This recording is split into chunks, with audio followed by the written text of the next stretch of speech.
yanzu kamar wannan yarinyar ku dube ta da kyau, wani ne duk lokacin da ya postin sai yayi tagin ɗina, sunan account ɗin shi yar body.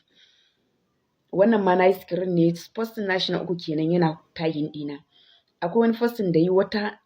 wanka ake mata daga ita sai zani ne ma iya nan,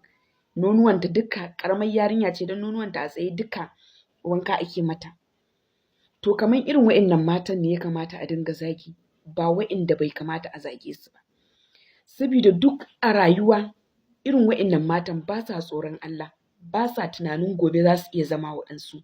ba sa tunanin za su yi aure, sannan sun bijire iyayensu ma na tabbata ba sa tare da su, don duk wanda uwarsa da ubarsa suke tare da su ba zai je irin wa'annan abu ba. Sannan akwai mata da dama da a TikTok kusan tsiraicinsu suke nuna, ba ka ganin ana ɗaukan hotonsu ana yin haka, saboda me, wai don Allah in tambaya su